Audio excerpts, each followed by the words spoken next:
All right, so grateful for Ian Blink MacDonald traveling all the way down from Scotland for the podcast.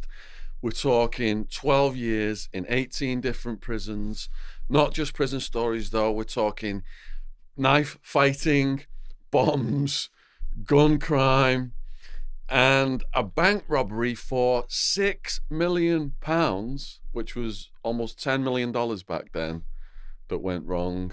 Now, in my podcast, I like to get straight into some of the most gripping stories. So, with Ian here today, how did this bank robbery come about?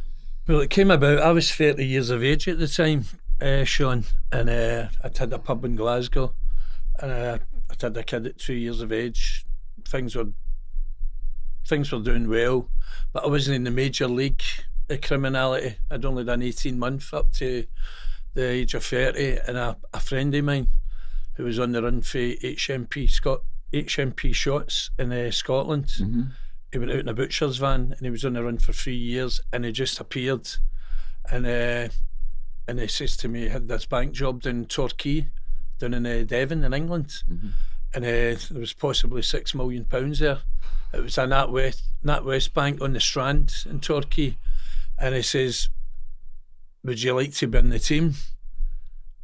And I was virtually saying yes, and then he says to me, well, look, there's still a bit of research and things to be done, and he says, I'll give you a couple of months to think about it. This was around about March 1991, and Mick Keeley's name is, he returned back at the end of April, and he says everything's ready to go in May. He says, I says, not a problem, I'm in. I always wanted to be a millionaire for 30, and this was my big chance. So there was no hesitation in me agreeing to do this job. Because you'd previously done some robberies. One of the things I read in your book, Yeah. Blink, there was like a £300,000 one. I think Yeah. your cut was like 70,000. Yeah. So you knew the routine, and Yeah, I you knew were the confident routine, about and this. Yeah, I'd done post offices and banks and Jewellery shops when I was younger. I'd graduated all the way through for jewelleries to taking boxes off of security guards and post offices, banks, and as you say, £75,000 was one of the cuts. Yeah. And so it was things like that. It wasn't hundreds of thousands I was getting. So Yeah. I always I had this dream of being this millionaire. Mm-hmm. So anyway, Mick turns back up, and gave me a couple of days' notice, and he says we're ready to go in May. And there was sixes for Glasgow, and me and Mick's brother, our job was to take the guns, handcuffs and things down with 2 holdalls. What guns were you using? We were using a pump action shotgun, Okay. and we were using a pistol. Yeah. So we were a revolver. So we had in the 2 holdalls. So we decided we would travel down by train. It would be less of a chance getting caught and driving down. And Mick and the other boys, they were already down there. And so we travelled. We got a taxi and we were going through this park to get. We decided not to go to Glasgow Central Station because there was too many police and all the rest. So we went to this Motherwell train station. We got on there, but before we got there, we were nearly caught. Uh-oh. Before the job even started. We were driving through this park in Strathclyde Park, the taxi, and the next minute a motor outrider, a copper, came up, and he waved us down, and I says to my pal, I says, for fuck's sake, I says, we're done already and we've not even got to Glasgow. But the guy just went like that, slow down, you're going too fast. Wow. And the taxi, so the two of us kind of waved for brow and went, fuck. So maybe that was a good sign. So but we got to the station, and we got from Motherwell to London, and we walked about these bags, and there was armed coppers and all that, and we were walking by them, and I think we went to Exeter or somewhere, and we got off the train there, and Mick and one of the other boys came and met us in the cars. They says, right, we've set up a base in Torquay. For viewers don't know where it is, Torquay's in Devon, and there's a place called Painting in Brixham. Brixham's a fishing village, so it's Torquay, Painting and Brixham. So we were based in Painting, and Mick had already hired 2 caravans. So what happened then was my thing, my missus at the time came down.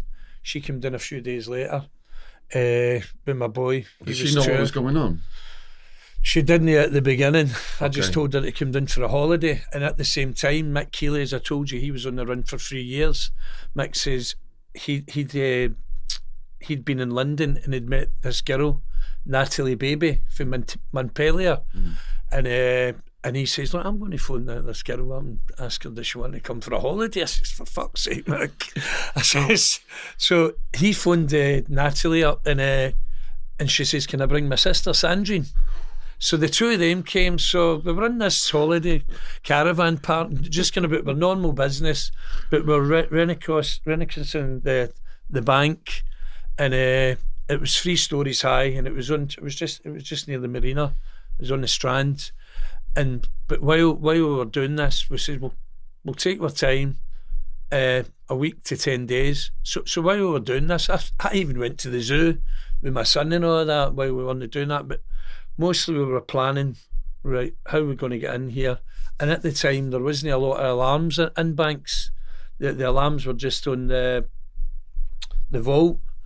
So our plan was to break into the place. And that's what happens.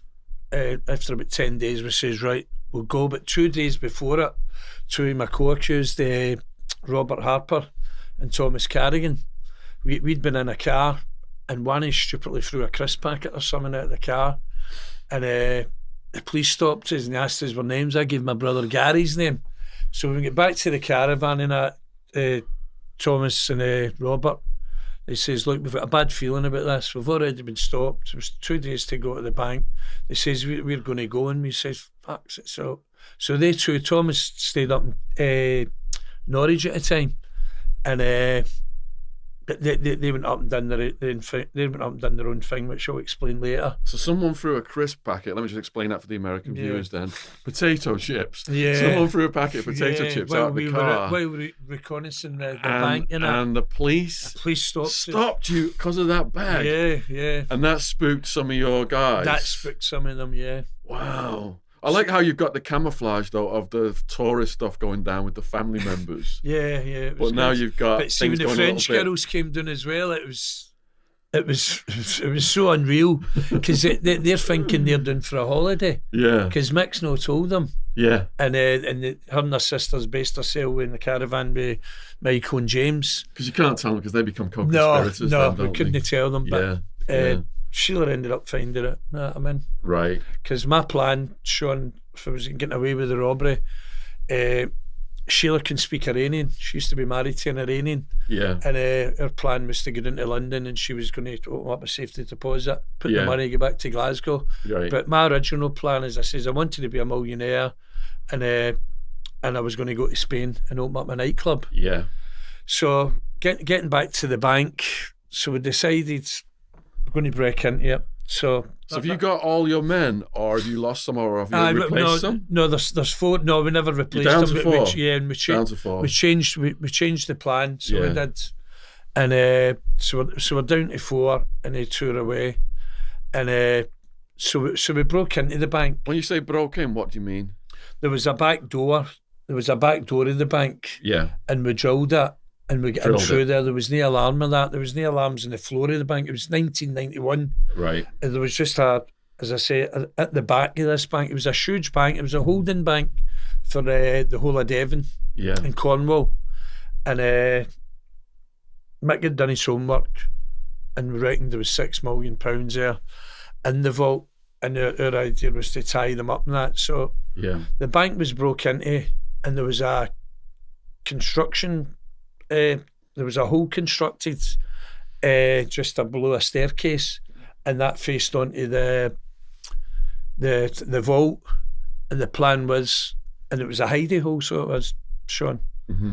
And to tell your viewers the picture as well, I was in the bank the first night when we broke in, and when my pal came to see me up at the pub, he says, listen, Ian, he says, I know your game to get into the bank and blah blah blah blah, you've done all this before. He says, but listen, see if you agree, because he was struggling to get people to do this. He says, see if you agree. He says, you can be the driver, you can sit outside. He says, because I know you won't think me drive away. And I went, fuck, say it. I says, I'm willing to get into the bank. So that made it the answer for me when even say the answer was always going to be yes, but when Michael says that and I says fuck, it's a definite yes. So I went into the bank the first night and there was three levels, and up the stairs there was pool tables, and the boys were playing games of pool and that. But they constructed the hidey hole at this staircase, and the three of them could fit in. And I went back to the caravan, Shaun, about 3, and I was sitting watching the Sweeney. The old crime show, the Sweeney. Sheila sleeping, and I have to get back at 8, the back of 8, and sit outside at a designated place and waiting them coming out with them. I thought, going to do this robbery, it's a goer. Because if you think you're not going to get the money, well, so you say, go on, I just thought 100%, I'm going to be a millionaire, and that's it. This is my big opportunity. So what happened? Briefly, what happened in the bank? Mick and that, they had a wee spy hole, and they could see right into the vault. So the staff came in, and they opened the vault. And as soon as they opened the vault, a couple of people went into the vault, and they came out with a trolley. So they thought, right, jackpot, bust it. So they bust it, rounded everybody up. But one of the boys have ran into the vault, and there was a treasury grill gate, it's called, where the money was. Yeah. And that was locked. They'd just brought out credit cards and things like that, Shaun. And so everybody was rounded up. There was about 14 to 16 people rounded up in the bank, and they were all lying in a group, and they were getting shouted at, where's the fucking key? And the bank manager, I think his name was Brian Thomas. This is 27 years I'm going back, and I'm sure his name was Brian Thomas. He was trying to say, look, cool down, I'll get the person who's got the key, Roy the chief cashier, is late for work. And see, when it transpired, Shaun, when we went to the Old Bailey and all that, I was playing later, Shaun, Roy the chief cashier was asked, how long have you worked in the bank? He says, 7 or 8 years. He says, that was the first time I was late. So it just wasn't meant to be. So their busy thing, and the guy was trying to say, and see, because of our Glasgow accents, I told Shaun before I started the programme that when I was in prison, I used to speak in my Glaswegian, and then after 2 years nobody could understand me. So all the English prisoners, they used to just nod, and so I'm going to speak polite today, and so the viewers can kind of understand me, because if I was to speak my native Glaswegian, nobody'd understand. I had a guy on from Manchester recently, and he said grass, and all the Americans thought that was marijuana, but grass in the English prison system is snitch. That's right. So yeah. So you've got to. So that's how, when you told me it's kind of going to go to America and things like that, well, I says, right, polite. So anyway, getting back to the bank, Mick just had enough, and in transcripts they were saying, because of our Glaswegian accent, that's how I mentioned this. Yeah. Michael says, it came out in the depositions. Some of the witnesses, the bank staff, thought we were Jamaicans or Italians because of the thing with the accents. But Mick ended up grabbing the manager, took him straight in, put the shotgun in his head, says, look, no fucking about here, get that fucking opened. And the guy was still trying to say, look, the guy's late for work, it's got the key. And but he wasn't having any of it. Then Mick discharged a firearm into the ceiling. Yeah. And popular to belief in the press in Scotland, when there's anything mentioned about this, because there's been loads of things mentioned about this bank robbery and our careers after that, there was a girl shot in the head. But I would like to put it right just now. There was the girl wasn't shot in the head. The shotgun was fired into the ceiling, and a bit of plaster came down, and it hit on the head. And I was asked many years later for somebody for the Torquay Herald, got a phone call, but to show remorse and all that for this girl and that, and I says, yeah, because she gave a victim impact statement. So that's what happened, and Mick and the other two guys just decided, well, it's time to go, because they thought they were playing, see, when they were sitting in the group, they thought they were playing pass the parcel with thing me, because he's gone, who's got the keys on? He's got it. Yeah. But, so they were just fucking about, and we were there for high stakes. We weren't into Rob Woolworths, which is a sweet shop in Glasgow, and thing me, Britain. We were here for high stakes. Yeah, 1.5 million each, now there's only 4. And but when they came running out and all that, I could see there was no bags, because they took bags and all that in with them. And I just put my head down and I said, something's went drastically wrong here. So we get back to the caravan site, and little did we realise, one of the thing, the changeover cars, there was this painter and decorator, and because Torquay's it's a snobby place, it's a well-to-do place, and people are noticing things. So this painter and decorator had took the number down of this car, and because we'd already had another car, we had a BMW that was stolen, and the other car was hired, and I think Michael had a false driving licence, so that was taken, and it was thing with at the caravan site. So I've got to go back to the caravan site, and Sheila says to me, "Where's the money?" I says, I says everything's went topsy-turvy. No got it, and she went, "Fuck's sake, yous are hopeless shoes lot." So I was gutted, Shaun. I was really gutted. I just thought 1,000,000% that this was my big chance. And so I says to Sheila quite calmly, I says, "Make a breakfast." And she says, "Make a breakfast?" She says, "This is serious shit." But see, because we never get the money, Shaun, there was something in my head that was kind of a saying, well, we never got the money, it's easy Ozzy. But little there's a gun fired. We've travelled down from Glasgow, but we've more or less travelled to the other side of England. It's a long way to go, and it was all planned. So whether we get that money or didn't get the money, this was a serious offence. Yeah, they're going to come after you fast. Yeah, so but I'm sitting lazing about, and the two French girls and Mick Keeley's get back to the caravan, and he says, "Look," he says, "I've left 2 bags of excess stuff." I says, me and James, he says, "Well, I thought you'd get rid of that." He says, "I did." He says, "Look, I need to get these French girls out of here. They're wondering what's going on." I've says to them, "Look, they need to go home." He says, "So I'm going to take them to the thing with the bus at the train station and blah, blah, blah. Could you just take these 2 bags?" So me and James went, "Oh, fuck, right, okay then." So we went up to their caravan, and me and James got these 2 bags. It was 2 big holdalls, and seeing this, it was a caravan, I think it was called Cockfosters in Paint. It was a huge caravan park, and there's 3 big giant ponds. So me and James says, "Right, we'll just get into one of these ponds, and we'll get rid of the excess stuff, then we'll get to fuck." So me and James got the bags, says to she'll be back in half an hour. She says, "Look, we'll need to go." So we took these 2 bags, and see, while we were walking down to the ponds, James turned round a couple of times, and he says to me, he says, "We're getting followed." And I went, "Don't talk a load of rubbish." And he was right, somebody was following us. Do you know what happened, Shaun? The police, right, they were very quick in tracing us down because of this car. 2 police, but the police were going over Turkey, but it was two police themselves. It's came to the thing when they've went into the reception, and they've says, "Is there any dodgy people?" And they went, "There's a team here for Glasgow, and they've been going about, they look dodgy, and the caravans are there."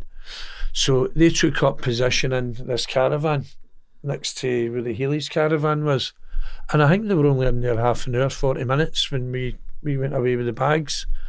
And they went on the radio, and because it was in a hilly area, the radios weren't working. Remember, it's a way back 91 when technology wasn't really that good.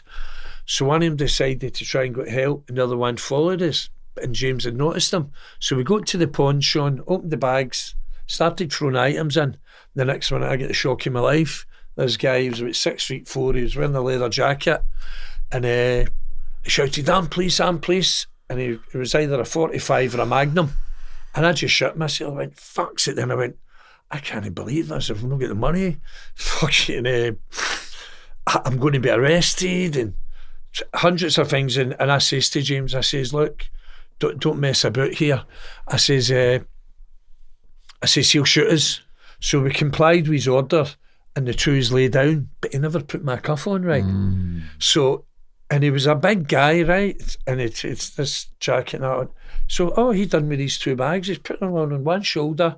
His gun. He says, right, 2 he's got up cuffed. He says, walk to the caravan you have just came from. And so me and James are walking up going, fucking hell, Mick, fucking idiot, how did he not get rid of the bags and blah, blah, blah, blah, blah. And we're going, how the fuck have they got onto us so quick? So we were expecting him to take us up to the Healy's caravan, and just before that he went, no, stop here. And he says to us, open that door. The caravan they were surveillancing us from. So he made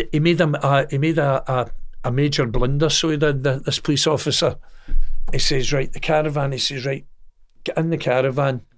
And he's coming in and he's saying to us, right, shut the curtains or in. But instead of just sitting there with the gun, he decided to stand outside. But he had the door opened. And Shaun, I've had caravans. At the time, I had a caravan up Manstrother, up my lovely part of Scotland, up in Fife. So I've always been a caravan person and that. So I know caravans. And when he says shut the curtains, I was amazed when outside. So me and James are sitting. The next minute, my cuffs came off.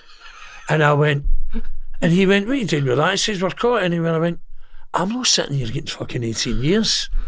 And so we were peeping out the curtain, and there was about 3 people approached this police officer, and he was standing like that with his back turned to us, and there was people saying, going by and saying, who are you? And he's going, get away, I'm a police officer and all that. But he didn't look like a police officer, right? And he had his gun fingered and his jacket.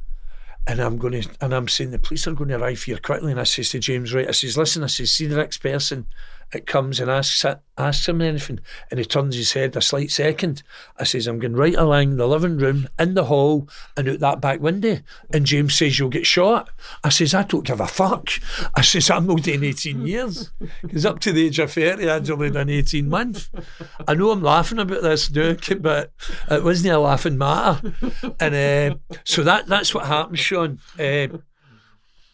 James went like that. He says, right, somebody else is talking. He's turned his head, and I must have been like Alan Wells. He was a top Olympic sprinter for Scotland. He won a gold medal a way back. It's me giving my countryman another way, G. And so I got out the window, but see, James told me months later when I was caught, he says, Ian, he says, when you were going out that window, the whole caravan was shaking. He says, his back still, he says, the police officer's back, he was still talking to this nosy person. He says, if he'd have turned round for 1 second, he'd have saw the caravan shake. So I'm away, and I ran up to our caravan, and Sheila's there. And she says, what's happened? And I says, what's happened? I says, me and James have just been arrested by armed police. I says, I've not got any time to talk about this. I says, but listen, I need to go.